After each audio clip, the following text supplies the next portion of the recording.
Before you start painting, you need to fill out the Working with Watercolors worksheet. You're going to be working on washes, blending analogous colors, and adding detail in with Sharpie. Please reference your vocabulary sheet if you have any issues with the wording. So for a wash, you are going to lay down water, and then you're going to pick up your color, dab a little bit, and add that in. Bring it down and continue to dab a little water, add it in, and blend it. With a wash, you should still see the paper through the color. It should be a little bit transparent. Do not make it opaque. Remember that these are not acrylic paints, they're watercolors. So I'm going to try it again. I want you to try this with 3 different colors. I'm laying down water, grabbing some color, starting off light, and then adding my darker colors in. Remember to blend it so that it fades with your water. Last color, lay down a little bit of water, pick up some of this green, lay it down nice and light, pull it out, grab a little bit more color, add it in. And there are your washes. Blending analogous colors, I would like to see 2 different examples for this. Analogous colors are next to each other in the color wheel. So you can find analogous colors on the color wheel. This color wheel will be right up on the board if you need to reference it.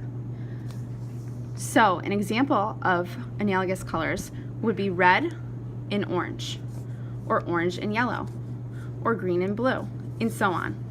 Colors next to each other in the rainbow.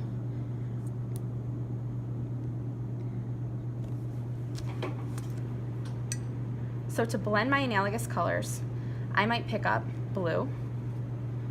I'm laying it down. Remember, I want you to paint lightly.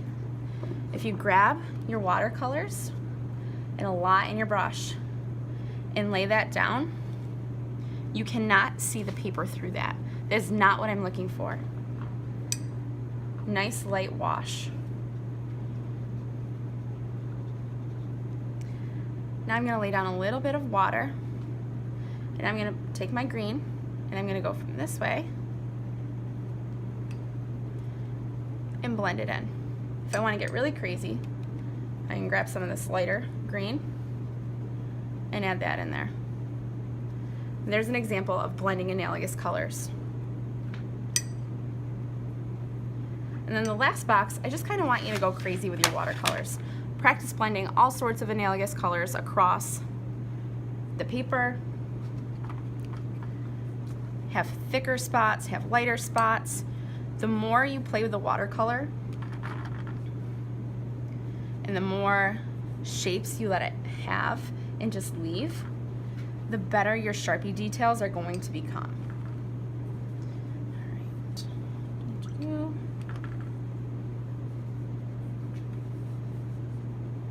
Go back to some more magenta.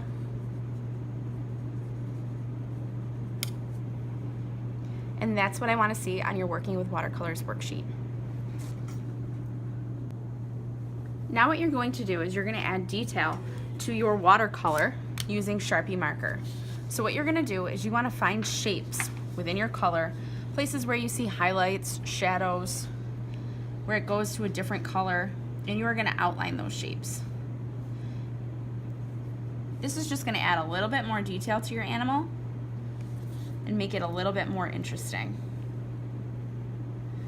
I'm going to keep going. And you might find a shape within a shape, and that makes for some really cool detail too.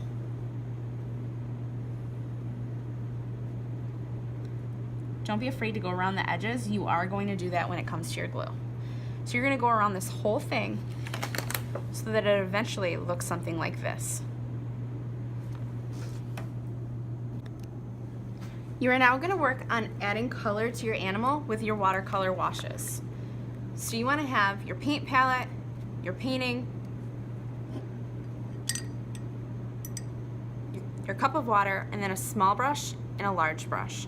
Your large brush is what you're going to use for a majority of your painting. So I'm going to grab some water, Remember to have your reference image in front of you. And I'm gonna start by filling in some of the shapes with water. And then I'm gonna go through with color. And try your best to go around the glue marks. Don't go over the glue, it's gonna be harder to pick up later. Make sure that you're blending your analogous colors. And if you get too much water in there, you can just pick it up with a paper towel.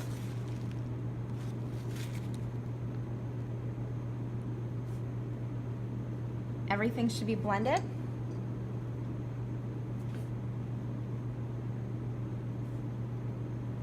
As neatly as you can. So I'm gonna go through this and paint it quickly so that you can see what the final product will look like.